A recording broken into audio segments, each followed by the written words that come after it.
Okay, let's dive right in. You saw the headlines, probably saw the score. Maybe forget what you thought you knew about a typical soccer match, especially one with Atletico Madrid involved. Yeah, this was a different We're one. talking about a statement, really, a Mhm. declaration delivered with overwhelming force. A 4 victory, Paris Saint-Germain over Atletico in the opening game of this newly expanded Club World Cup. At the Rose Bowl, Pasadena, big stage. Exactly. And look, this wasn't just a win, was it? It felt like a comprehensive demolition. We've really dug into the sources you provided, all the articles, the analysis, the research, to try and figure out precisely how PSG pulled this off. How they achieved that level of dominance. Right. And what does this performance actually tell us? Not just about these two teams, huge teams, but about the tournament itself, which is just kicking off.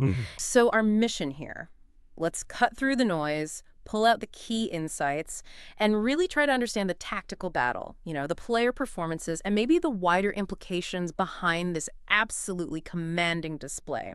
What was really important here, and what should you, listening, take away from it? Well, what jumps out immediately, I think, when you look at this match is just the sheer scale of it.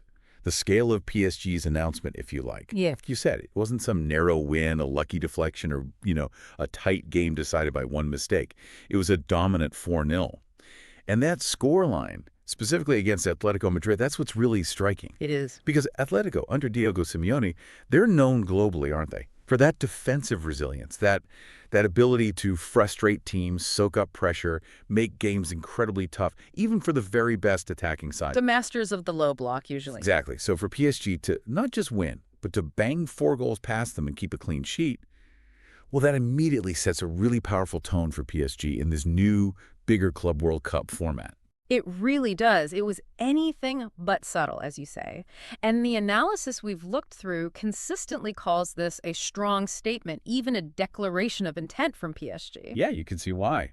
What makes it even more significant, I think, is that this game came right on the heels of their huge win in the Champions League final, that historic 5-0 against Inter Milan. Which was also a statement performance in itself. Absolutely. A performance where they showed exceptional attacking skill, tactical application. So coming into this Club World Cup opener, you might have thought maybe a slight dip, a bit of rust after the break or the celebrations. Yeah, you might expect that, post-final hangover sort of thing. No, instead, they showed a continuation of that red-hot form, as the sources put it. Yeah. They didn't just hit the ground running, they basically exploded out of the blocks. And the contrast with Atletico, well, it couldn't be starker, could it? The reports describe Atletico looking genuinely overwhelmed, almost from the first whistle. Yeah. Their renowned defensive resilience, that hallmark of Simeone's teams, it just wasn't there. They couldn't seem to get organized effectively to deal with PSG's attacking variety, the intensity. Well, crucially. Crucially, they also really struggled to pose any kind of sustained attacking threat themselves. It wasn't just that the defense was shaky, they couldn't keep the ball, couldn't build any momentum going forward. That inability to cope with PSG's intensity and tactical precision all over the pitch, really, that was the defining thing about Atletico's performance. Or maybe lack of performance. Yeah, lack of performance feels right. And it's worth just remembering the context here. The tournament itself, this expanded Club World Cup, it's a new thing. And we've definitely seen commentary suggesting, some fan skepticism around it.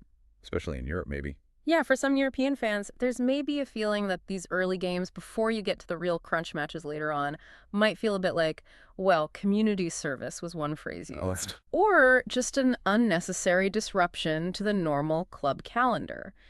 They might prefer players get a proper rest rather than flying across the world for what some might see as less prestigious matches compared to, say, the Champions League or their domestic league. That skepticism is definitely part of the narrative around the tournament launch, Yeah.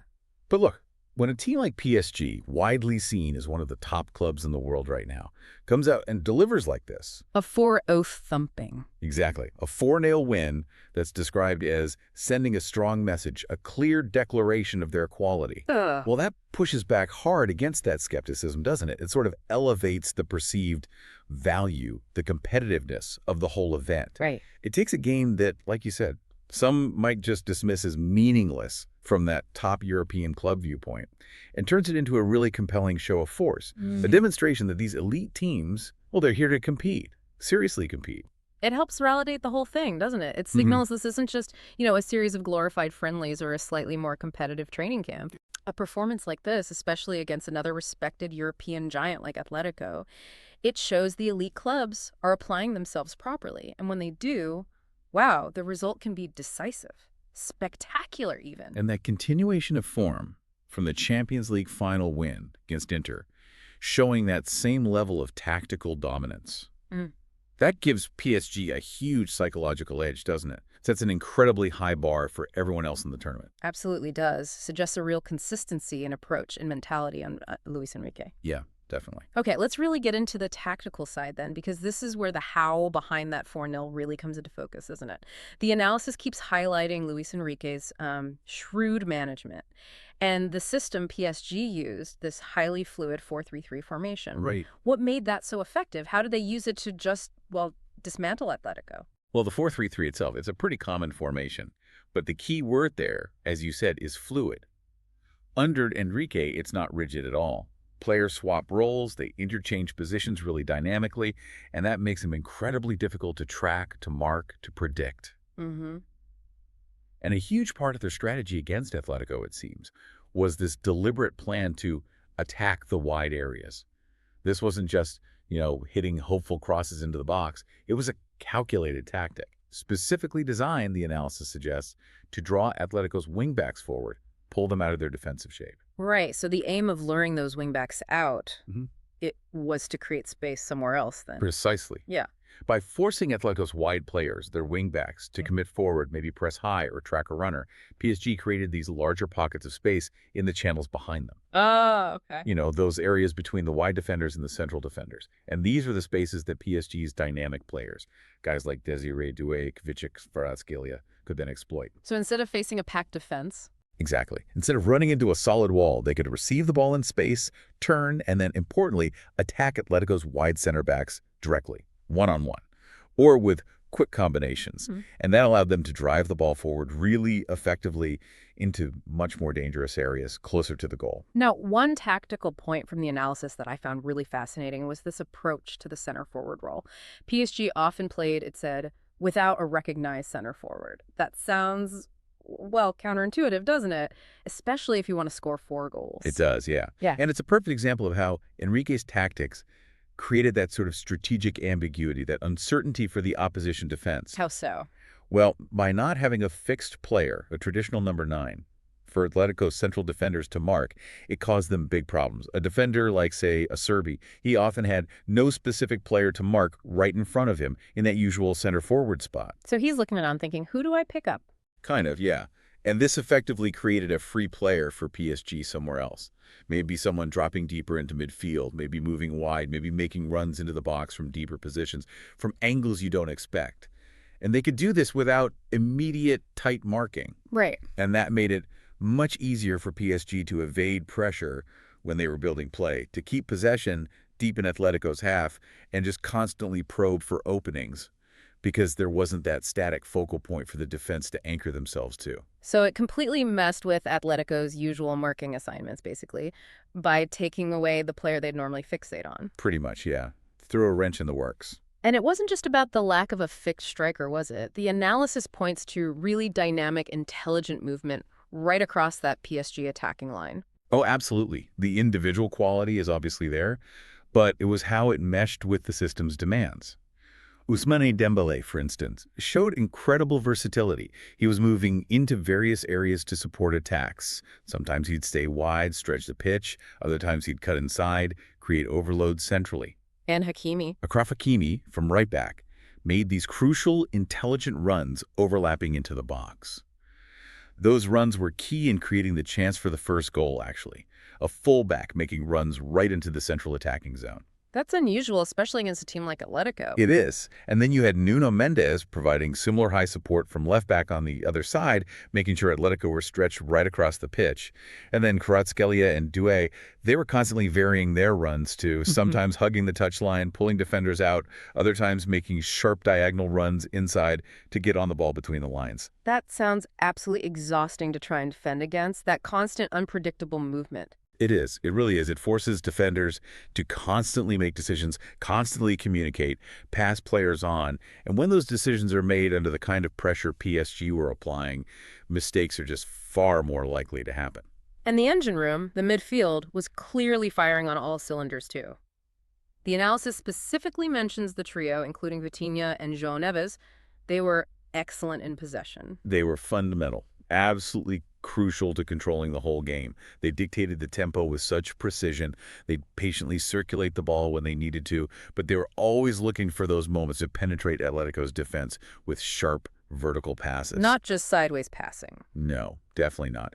And they adjusted their positions really intelligently as well, supporting the attacking interplay, like providing options for combination play between Hakimi and Doué on that right side. Vitinha especially was singled out for a man-of-the-match performance. Yeah, he scored a key goal too. He did. And it's telling, isn't it, that the analysis includes his quote after the game, attributing his display to confidence, the team, the coach. It underlines that he saw his own success not just as individual brilliance, but as a direct result of the collective belief, the team structure, and the coach's influence. That high level he talks about needing to maintain, you could really see that reflected in their pressing strategy as well, couldn't you? Oh, definitely. Right from the first whistle, PSG deployed this really aggressive and coordinated high-pressing scheme. And this wasn't just, individuals chasing the ball randomly. It was clearly a coordinated unit pushing high up the pitch together. And it worked. Incredibly effective. It completely stifled Atletico's buildup right from their own goal. It forced them into errors early when they were trying to play out. How did that pressing scheme work specifically against how Atletico normally try to build from the back? Well, the analysis breaks down the mechanics a bit. PSG's front three, or whoever, was occupying those forward roles. Because it was so fluid, they pressed Atletico's three center-backs relentlessly whenever the ball went back to them. Then, midfielders like João Neves would step high onto Atletico's wingbacks, like DeMarco in this case, stopping them from getting the ball comfortably or turning forward. But doesn't it leave space in midfield? But that's the clever part. It could, but PSG covered it intelligently. Achraf Hakimi, on the right, for example, would smartly tuck inside into that midfield space when Neves pushed up onto the wingback.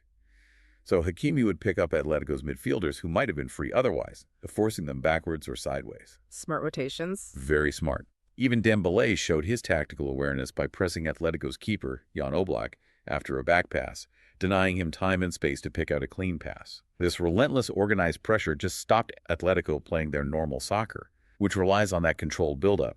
It dictated the whole flow of the game right from the start, essentially bottling them up in their own half for long periods. So this tactical dominance, the high press, the fluid movement, exploiting the wide areas, that free player ambiguity up front. This wasn't just nice-looking soccer, was it? It directly led to those overwhelming stats, controlling the game's territory and possession. Absolutely. The analysis explicitly links this tactical approach to the numbers, especially that staggering 74% possession. Just think about that for a second. 3/4 of the entire game, PSG had the ball. Incredible against Atletico. It really is. And crucially, the analysis points out this wasn't ineffective possession, just passing sideways in safe areas without any purpose. No, it translated directly into effective penetration, into scoring chances. Because the midfield was joining the attack, they were creating overloads in dangerous areas.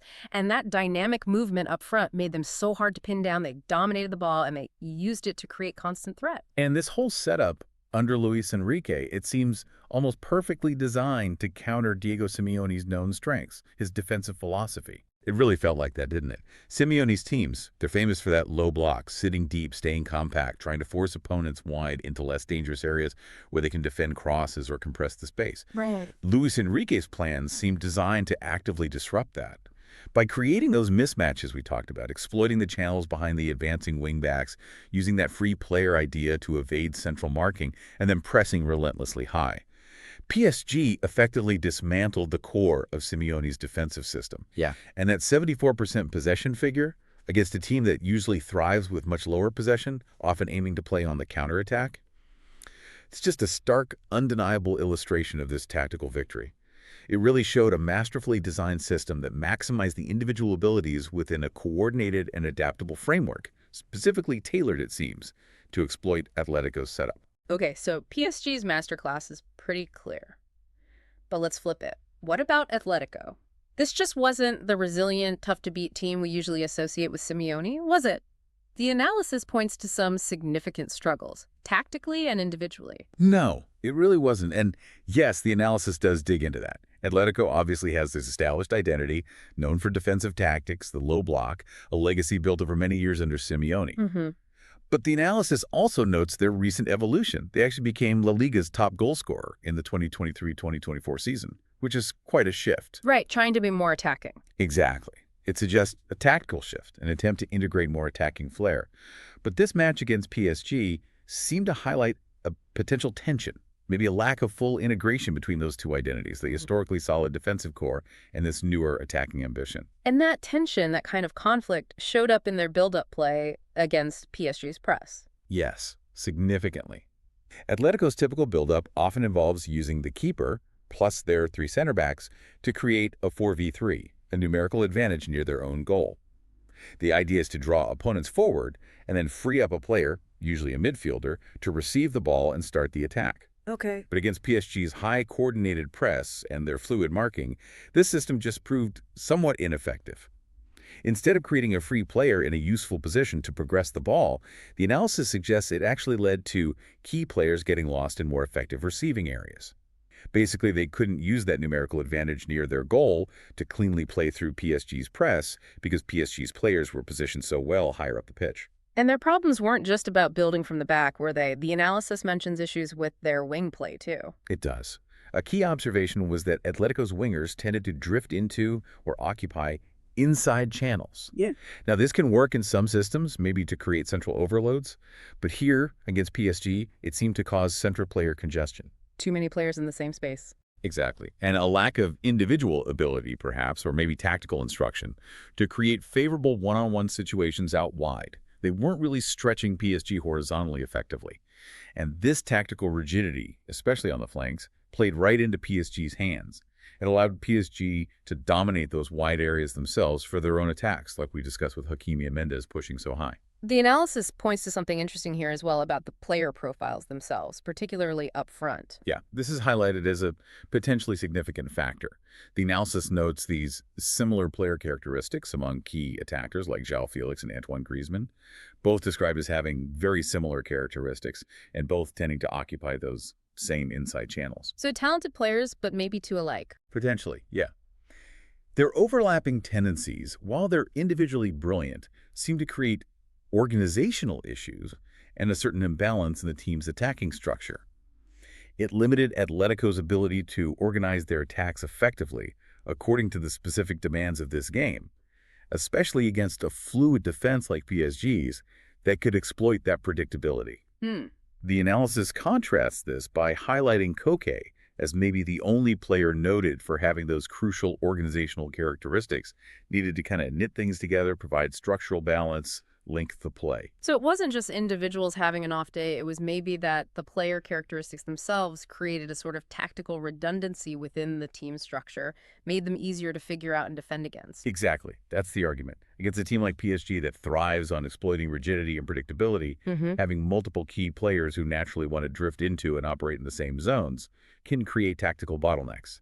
It makes the attack narrower, less dynamic, and ultimately easier for the opponent to defend the central areas without being pulled all over the place. Then there was that moment in the second half. Felt potentially huge at the time, didn't it? The VAR decision. Oh, yeah. A very significant moment that just compounded Atletico's difficulties. Yeah. It was the 57th minute Julian Alvarez thought he'd scored, pulled one back to make it 2-1. That would have offered a potential lifeline, wouldn't it? A route back into the match. Definitely. Game on, potentially. But his goal was overturned by VAR. Reason given was a foul by Koke on Désiré Doué in the build-up phase. And look, that was a crucial, crucial decision. It denied Atletico that lifeline, that injection of hope they desperately needed. And it also highlighted how much difficulty they were having in creating clean chances against a disciplined PSG who were winning the ball back effectively high up the pitch anyway. Yeah. The impact of VAR in these key moments, especially in high-stakes games or when one team is clearly struggling, it's undeniable, isn't it? It just completely killed any potential shift in momentum for Atletico right there. And as the game went on, Atletico's struggles seemed to just, well, boil over into a pretty clear breakdown in discipline. Yeah, the analysis highlights that starkly. Just looking at the card count, Atletico picked up 5 yellow cards and eventually a red card for Clément Lenglet. Compare that to PSG's 2 yellows. Big difference. Huge difference. And that's not just about counting fouls. It's real evidence of their growing frustration, a breakdown in composure, in discipline, under that relentless pressure. It suggests they just couldn't cope legally with PSG's intensity, their movement, their tactical dominance. They ended up resorting to desperate fouls when they were being outplayed. So, looking at this heavy loss overall, it feels like it exposed some fundamental flaws in Simeone's tactical evolution, maybe? The analysis argues exactly that, yeah. Yeah. While Simeone has clearly tried to integrate more individual attacking talent and becoming La Liga's top scorer shows some success there, the argument is that the overall team behavior, the structural organization, hasn't fully adapted to seamlessly leverage that talent against top-tier fluid opponents like this PSG side. The analysis points to those organizational issues due to similar player types occupying the same space, the inefficient attacking structures against a good high press, things like that. The 4-0 scoreline is presented almost as a direct result of these internal tactical contradictions, these rigidities, being ruthlessly exploited by a superior, more adaptable opponent on the day. And just facing that level of tactical dominance, that relentless pressure, it must take an immense psychological toll on a team, surely. Oh, absolutely. Think about it. PSG's overwhelming stats, that 74% possession, the 9 shots on target versus Atletico's single 1, plus their constant pressure, both tactical with the press and physical. It exerts immense psychological strain. You could see it. You could. The discipline breakdown, all those cards, Lenglet's red card, that all points to a loss of composure, a loss of control. The analysis suggests it just temporarily eroded their typical hallmarks. Yeah. Resilience, discipline, character. Even a team famous for its mental toughness, its fighting spirit, can eventually crumble under that kind of sustained, superior tactical pressure that offers no breathing room, no easy way out, and just constantly keeps them on the back foot. Let's walk through those goals then, because they really do tell the story of PSG's clinical edge and how they punished Atletico's weaknesses and errors.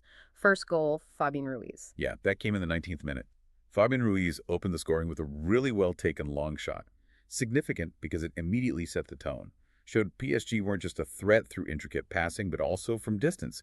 It put Atletico on the back foot straight away, maybe forced them to think about closing down shooters earlier than they'd like. Then just before halftime, a killer blow, really. Vitinha gets the second.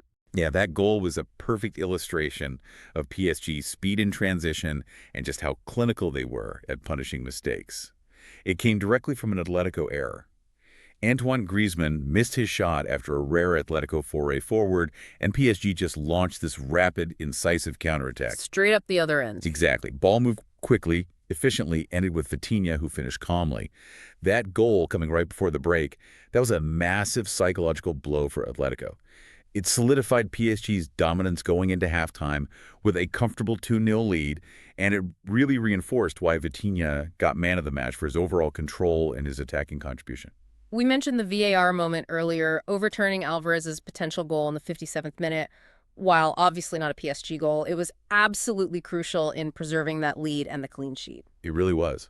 Denying Atletico that goal felt like a genuine game changer. If it had stood 2-1, you never know. It gives them hope, changes the dynamic. By overturning it, the decision stopped them getting back into the match, and it was vital for PSG maintaining that clean sheet. Yeah. The analysis frames it as a moment that just compounded Atletico's despair, especially while PSG were looking so comfortable.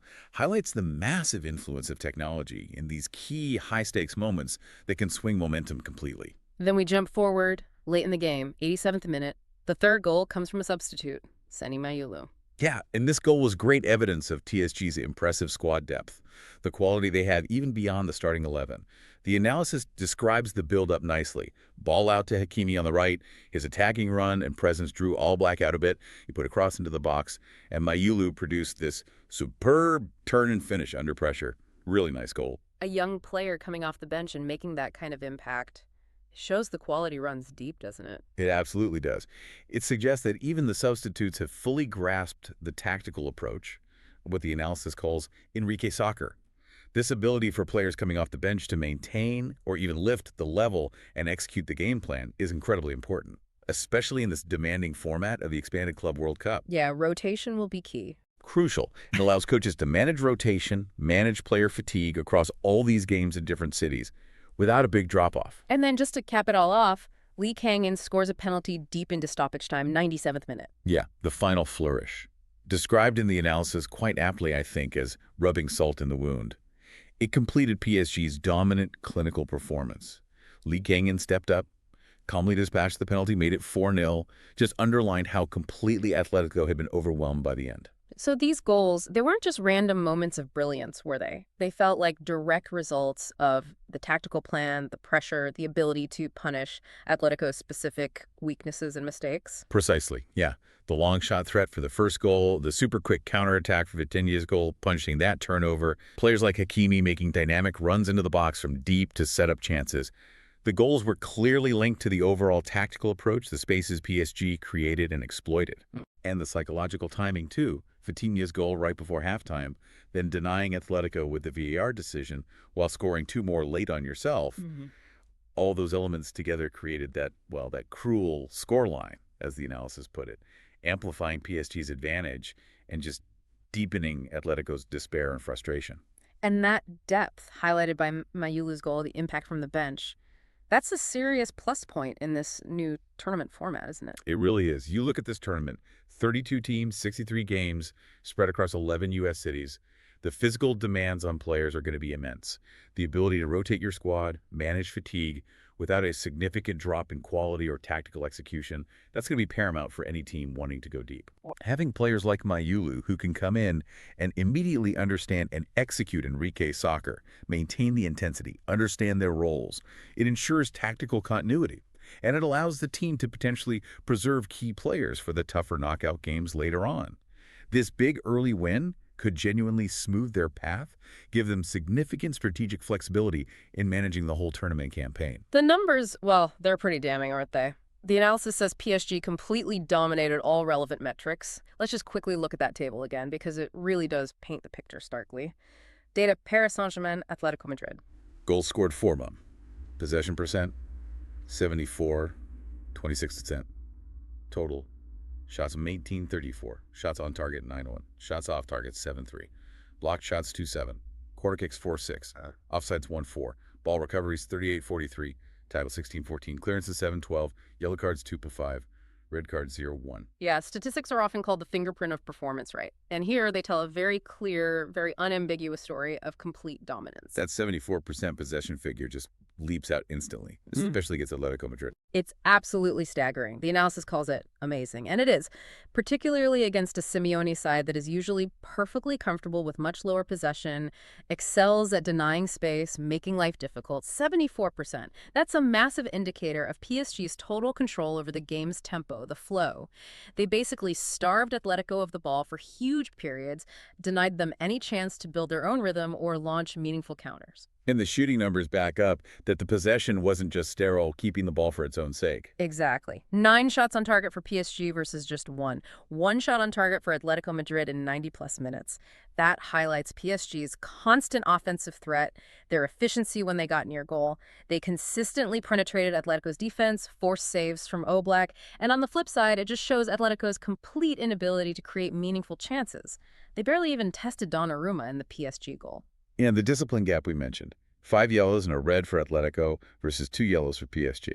Again, that statistic directly mirrors the psychological and tactical pressure we talked about.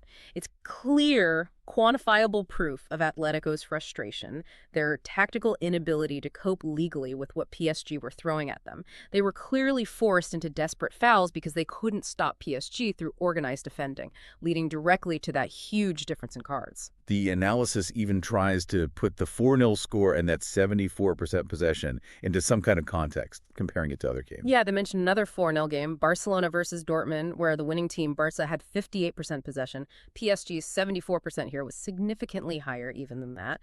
It just reinforces how comprehensively dominant they were, not just on the scoreboard, but across all the key performance metrics like ball control, territory, shot creation. Yeah. The stats provide that clear, quantifiable evidence of their tactical cohesion, their execution, their high morale. It wasn't a lucky result. The analysis concludes it was a victory rooted firmly in thoughtful execution, not luck. Let's shine a light on some of the individuals then. Both the stars who really shone for PSG and maybe those who struggled for Atletico, as highlighted in the analysis. On the PSG side, Vitinha is clearly the standout name. Oh, absolutely. His Man of the Match award was entirely deserved. His superb control of the midfield was just crucial, dictating tempo, breaking lines with passes, supporting both the press defensively and the attacks going forward. And that quote from him afterwards about confidence, the team, the coach. It really underlines how his success felt deeply rooted in the collective effort and the system Luis Enrique's put in place. Ousmane Dembélé's movement seemed key to that fluidity we talked about earlier. Yeah, his versatile movement was vital. It allowed him to support attacks across different areas, sometimes holding the width, other times grifting inside to create those overloads. And his tactical intelligence was clear too, even in small things like pressing Oblak after a back pass. Shows he fully bought into the demands of the high press, contributing defensively even from an attacking position. And we already touched on Senny Mayulu's impact off the bench, which felt pretty significant. That goal was really strong evidence of the impressive squad depth PSG possess and the ability of substitutes to make a key impact. It speaks volumes, doesn't it, about the coaching, the tactical understanding that runs right through the entire squad, not just the first 11.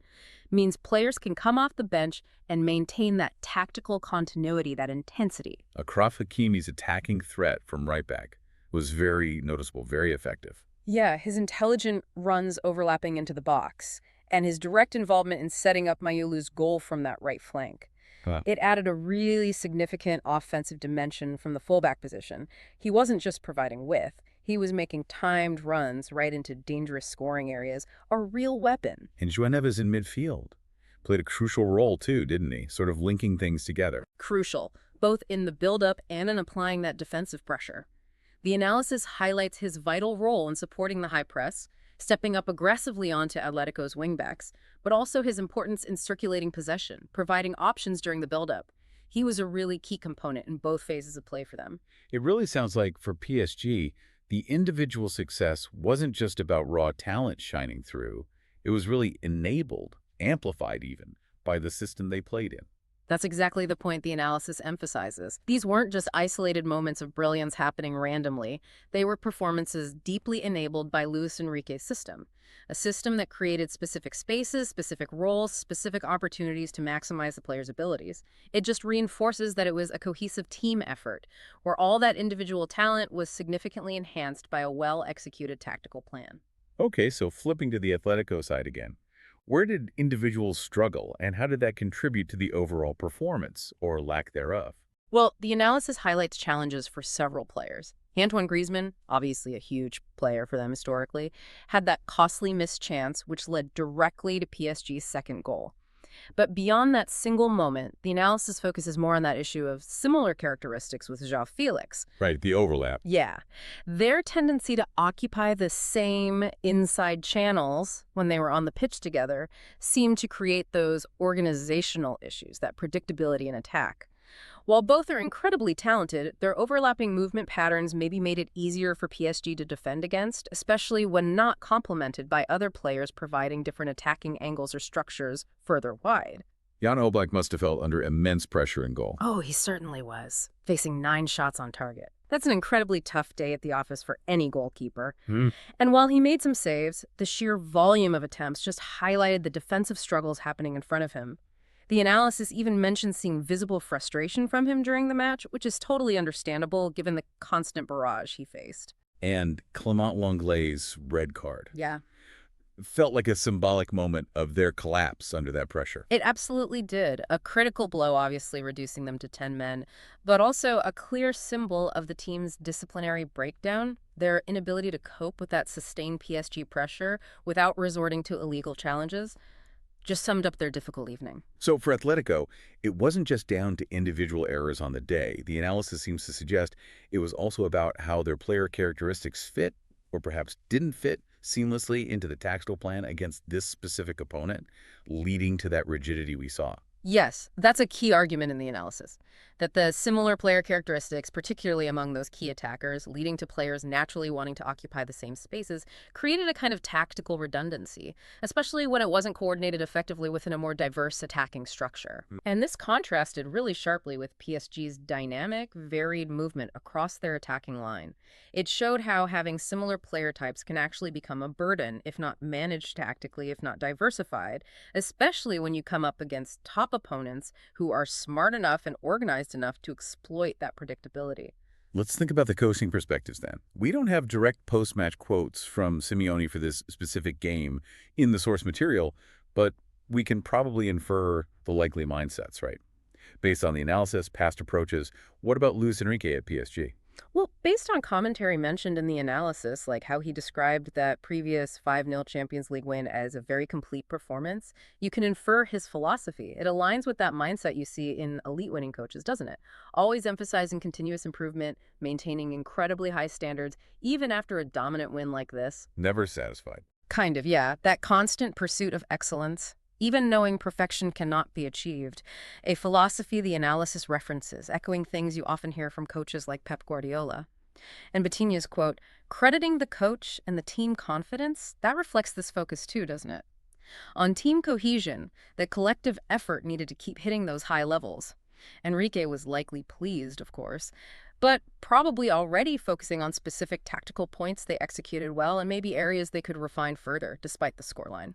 And for Diego Simeone, after a loss like this, 4-0, it must force some serious introspection, surely. Oh, undoubtedly. A heavy defeat like that, 4-0 against a major European rival, it prompts significant self-reflection for any coach, even one with Simeone's incredible long-term success and established identity at Atletico. The analysis does mention his past capacity for change, particularly how he worked on improving their attacking third efficiency before. This performance, described as largely nondescript, lacking their usual fight and organization, well, it surely necessitates significant self-reflection within the Atletico camp. Focusing on addressing those tactical shortcomings that were so brutally exposed, particularly around their attacking structure, those player tendencies that led to rigidity.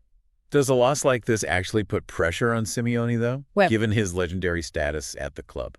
The analysis argues that it does, yes. While his place at Atletico is iconic, almost untouchable, you might think, a defeat of this magnitude where his system was so thoroughly dismantled, it does expose potential weaknesses in his current tactical evolution, particularly in how that attacking talent is structurally organized and integrated into the team. Yeah. It highlights the challenge even a hugely respected coach like Simeone faces in adapting, finding effective solutions when his long-established methods are so comprehensively countered and picked apart by a superior modern opponent like this PSG side.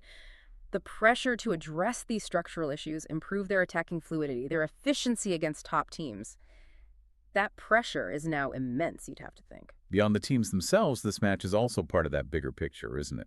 The Club World Cup launch, how fans around the world are reacting to this new, expanded tournament.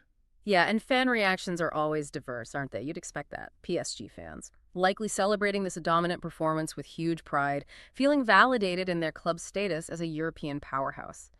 The analysis draws a parallel, actually, to Bayern fans praising company ball after a similar big win, suggesting PSG supporters will really appreciate the effective, spectacular Enrique soccer they saw here. And on the flip side, Atletico fans must be feeling a whole heap of disappointment and frustration. Oh, definitely. Disappointment, frustration, probably significant criticism aimed at the team for that largely nondescript performance, which just lacked the fight, the organization they expect as standard.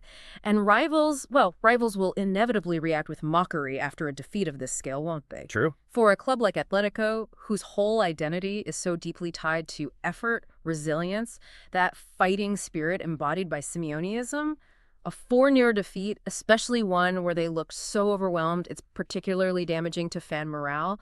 It directly challenges that core identity, that pride. And the tournament itself still has that dual narrative we talked about, the skepticism versus the appreciation. Exactly. The expanded Club World Cup still faces that skepticism from some European fans, seeing it as community service or an unnecessary distraction, wanting player rest for domestic and Champions League games.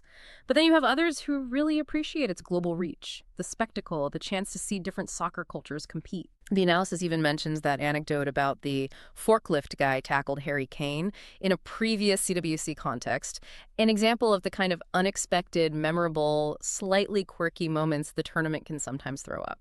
So does PSG's dominant win help validate the competitive side of it for some people then? I think it absolutely does. By performing at such a high level and so decisively beating another European giant, It helps prove it's not just a bloated training session, as some critics feared. It demonstrates that when these top European teams turn up and play their best soccer, the competition level is extremely high. Right. And the analysis mentions the lively crowd at the Rose Bowl, too, as evidence that these high-profile matchups can generate significant energy and interest, especially in growth markets for soccer like the USA. That supports the event's potential as a genuine global spectacle, not just a European sideshow. Going back to the Atletico fans for a second. That 4-0 loss must feel like a profound psychological blow, maybe deeper than just the disappointment of the result itself. I think it is deeper, yeah. The analysis highlights how such a comprehensive loss, especially one where the team's core strengths, defensive organization, fight, resilience, were so visibly absent, directly challenges the core identity and confidence of a fan base like Atletico's. They pride themselves on effort, on Simeoneism. So a defeat of this nature, where they were just so thoroughly outplayed in every department, it can lead to deeper self-reflection, maybe even a crisis of confidence within the fan base about the team's current direction, their capabilities against the very best. It's a different kind of hurt than, say, a narrow, hard-fought loss where you feel you gave everything. Looking ahead then, what does this result actually mean for both teams' trajectory in this expanded Club World Cup? Well, for PSG, this 4-0 win firmly establishes them as a major contender, puts them in a really strong position in their group right from the off. The analysis notes that supercomputer predictions already had them slightly ahead of Manchester City as most likely to win the whole tournament anyway, and this dominant opening performance just reinforces that status, gives them huge early momentum for their campaign, sends a very clear signal of their intentions for the knockout stages. And for Atletico, a very different picture. A very different picture, yeah. The heavy defeat means Atletico face an immediate and significant challenge. They need to recover their form, their confidence, their tactical cohesion, and quickly. While the analysis still predicted them as a potential tournue, top 10 winner in the tournament gave them about a 5.1% chance. Before this match, this opening performance makes their path considerably harder. They need a swift, effective response from Simeone and the players now. They need to regroup, address those weaknesses that were exposed, and perform much, much better in their next games just to progress. So PSG are basically consolidating their position as tournament favorites based on this performance. Absolutely. This display justifies that tag, reinforces the perception based on the Champions League final win, too, that they are arguably Europe's best team right at this moment. And it also aligns with that broader historical trend of European teams dominating the Club World Cup. The analysis cited Manchester City's previous 4-0 final win in a recent edition as another example of the kind of dominance top European sides can exert in this competition. Is there any kind of word of caution in the analysis, though, about taking this single win as a guarantee of future success, either later in this tournament or beyond? There is, actually, a useful cautionary note. The analysis brings up Manchester City's experience after their own 4-0 Club World Cup win back in 2023.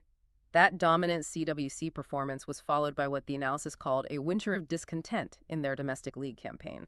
They faced unexpected struggles before eventually recovering their form later on. Interesting. So, it serves as a reminder, doesn't it, that CWC success, even a dominant start like PSG's, doesn't automatically guarantee sustained success elsewhere or even throughout the rest of this pretty demanding tournament. The Club World Cup might be a unique kind of competition with specific pressures, travel demands, and success here doesn't always translate directly or easily to peak performance in the domestic league or the Champions League later in the season. It adds a bit of necessary nuance, I think, to the long-term impact of such a dominant opening win. And finally, the expanded format itself. Does this dominant first-game win give PSG a specific strategic advantage within this new setup, with all the games and travel involved? It definitely could, yeah. This expanded 32-team format, 63 games across 11 U.S. cities. It means significant travel, fixture congestion. A dominant first-game win like this doesn't just secure crucial early points. It also, because of the big goal difference in the overall performance, puts them in a very strong position within their group right away. Gives them breathing room. Potentially, yes.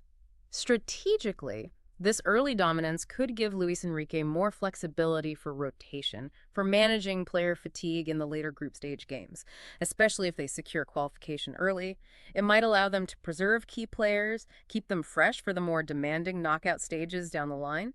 So yes, this early statement win could genuinely smooth their path and provide significant strategic advantages in terms of how they manage the whole tournament campaign, the squad, across all those different cities and games. So, to try and wrap this all up, PSG's tactical brilliance under Luis Enrique, that fluid 4-3-3, the intense high press, the dynamic movement, the clever use of space, combined with some really clinical finishing, just completely overwhelmed Atletico Madrid. Yeah, that sums it up well. Atletico, on the other hand, struggled badly with tactical rigidities, particularly those issues created by similar player characteristics in attack, ineffective build-up against that relentless pressure, and ultimately a breakdown in their usual discipline under duress. Couldn't cope on the day. And those overwhelming statistics at 74% possession, the 9 shots on target versus just 1, they just overwhelmingly backed up PSG's dominance.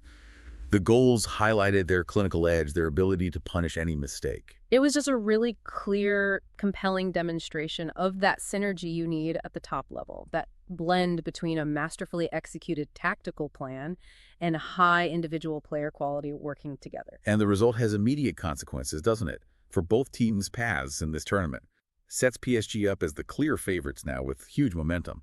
Leaves Atletico with significant tactical and psychological challenges, requiring some serious self-reflection from Simeone and his side. Absolutely. It also gives us fascinating insights into maybe some tactical trends in global club soccer right now, and definitely contributes to that complex narrative around how this expanded Club World Cup is being received. Yeah, it was definitely a match that revealed a lot more than just the 4-0 scoreline might initially suggest. Really highlighted the potential of PSG, but also the deep-seated challenges facing Atletico in this particular contest. So here's something for you, listening, to maybe ponder as you follow the rest of this tournament. In this demanding, expanded landscape of global club soccer, where success means navigating multiple competitions, managing player workload across continents, how much does a single, dominant statement game like this one truly shape a team's destiny? How much of a lasting advantage does it provide versus the consistent week-in, week-out grind of tactical evolution and managing squad depth over the long haul?